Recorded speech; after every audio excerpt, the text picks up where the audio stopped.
Before we can sew the curved seam, we need to cut out our sample.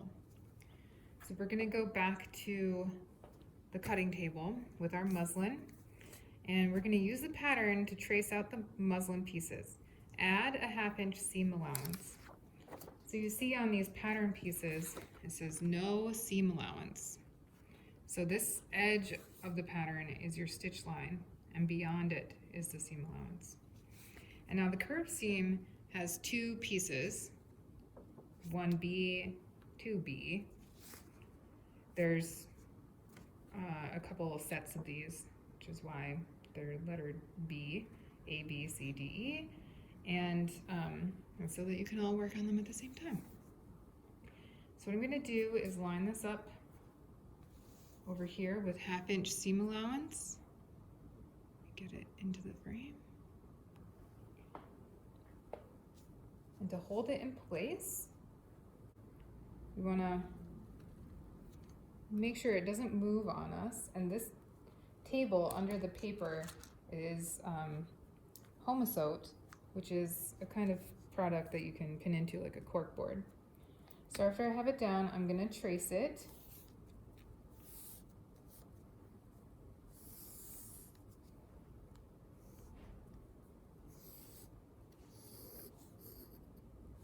And I'm going to mark my notches, my very important notches.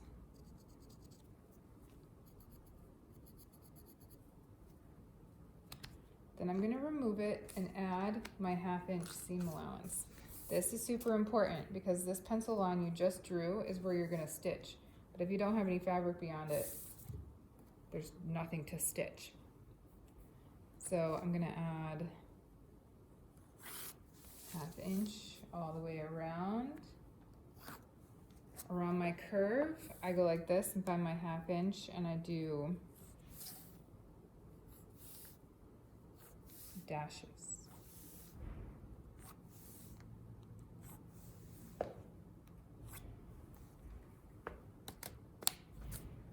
So that's piece 1.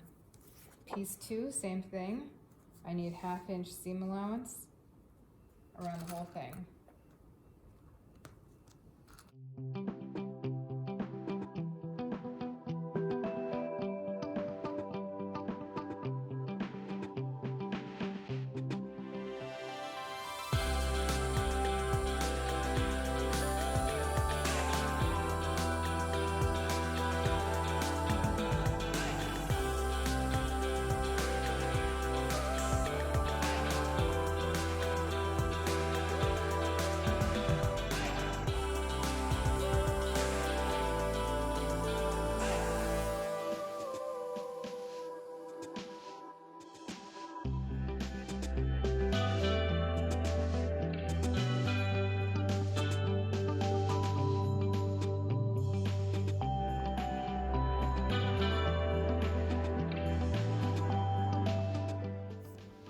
Now that I have my 2 pieces, I'm ready to go back over to the sewing machine. Now that we have our 2 curved pieces cut out, we're going to sew them together.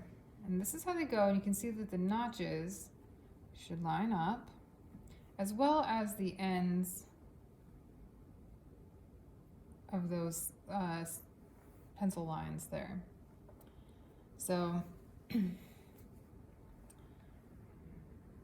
this is how it's going to end up, and it's going to look weird when it's pinned together, but you're going to pin right sides together, so like this, right side, and yeah, when they're like this, they don't fit, but when they are laying flat, after they've been sewn together, they will fit together. So the trick here is to line up your notches and then ease, which means sort of decorative smushing. So that's my coined term. So I'm gonna line up this notch with this notch.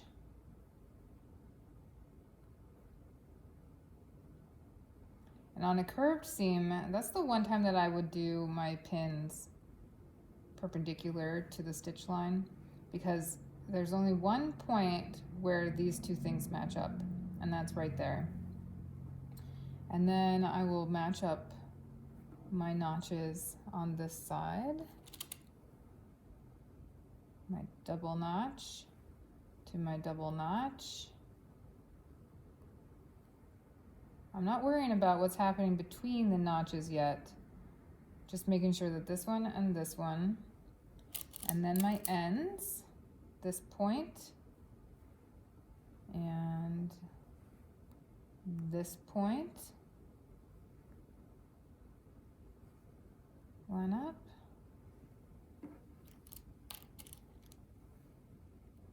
This point, this one.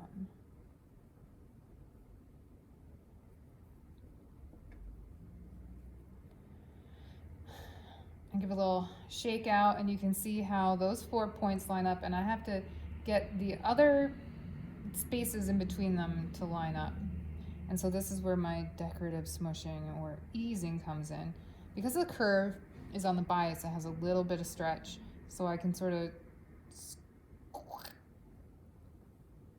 stretch it out a little. Find the middle point. Make sure I'm lining up my lines. And then I can do it again. So I found my halfway, and now I can find my halfway over here. And really, there's just no, there's no minimum of pins. There's no maximum of pins. You could have a lot of pins. It's gonna look like a torture device when you're done pinning it. And now I know that it's lined up on the line on this side, and then it's evenly distributed. I don't want to have any puckers. That is the real trick to your curved sample here, is that you want it to be on the line on the front and the back, and also have no puckers. I want your notches to line up.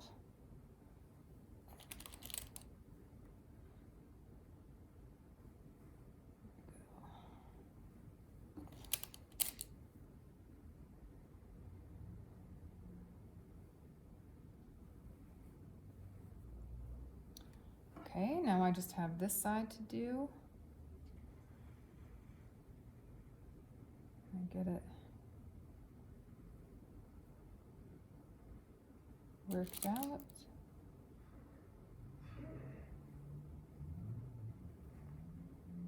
And this side. And down here.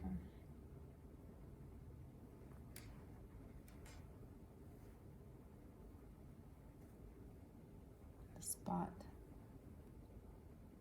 Here we go. There, I worked it out.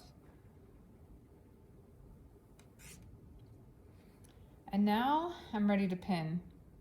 I'm ready to sew. I have pinned a lot. You can see on that it doesn't make a whole lot of sense right now, but when you open it up, then the two pieces will be connected there, like that. Put my machine in place, turn it on. Check my settings and my foot to make sure that that's the right one, number 1. That I'm on a regular straight stitch. I like to bump it up. It turns on automatically at like a 2.5 or 2.25, and I like to bump it up to almost 3, because if I have to undo this, I'd like my stitches to just be a little bit bigger so that I don't have to seam rip quite as much. So again, I'm not going to start right here. I'm going to start out in the seam allowance. Always sew from the seam allowance. Back stitch, and then work your way down the stitch line. Do not run over your pins. Even though they're the other direction, do not run over your pins. Make sure that you're not tugging on your fabric either, because you can tug it out of line.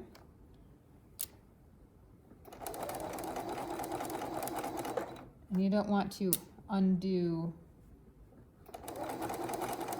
all of that very precise pinning that you had done.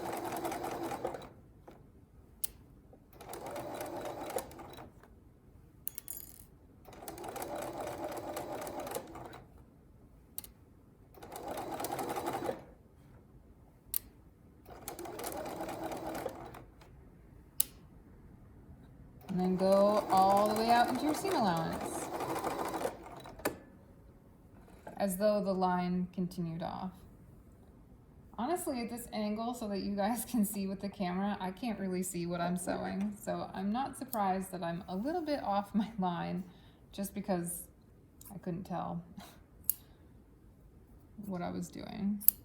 But I have sewn it on the line on the front and the back, and my next step is to clip my seam allowance. So clipping is going perpendicular to your stitch line, up to, but not through. I'm gonna go like this, and I'm actually gonna go over to the ironing board and clip it and then show you how to iron it open, because we can't just leave it like this. It doesn't really lay flat.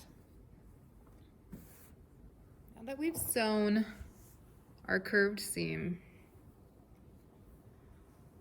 we're gonna clip the seam allowance. That means perpendicular up to, but not through. And then how close do you go? How close together?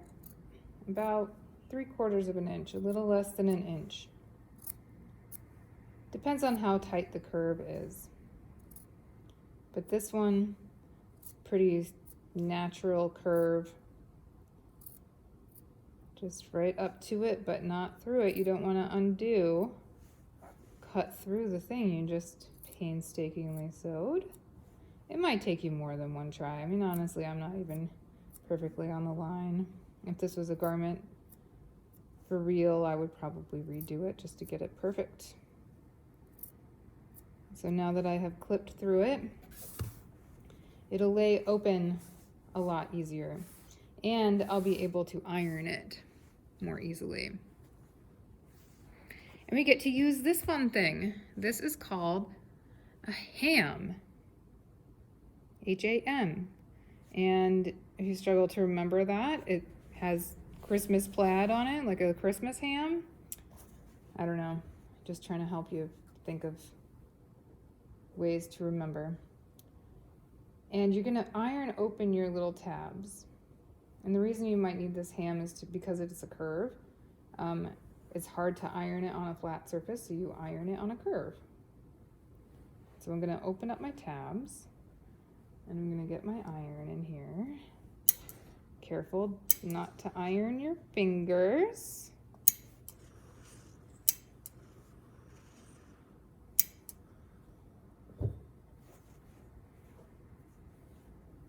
I'm gonna do that the whole way down. It's okay to stop and regroup after each tab if you want.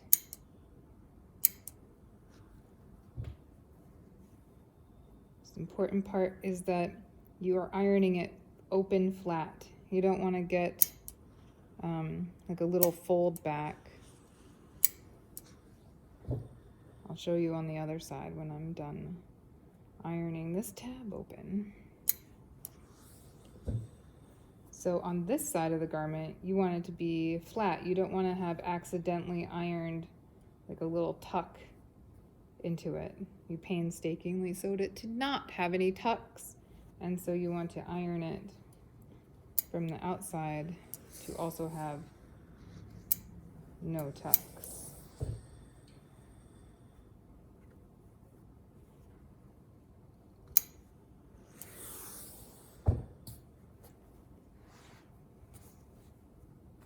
And that's your curved seam sample.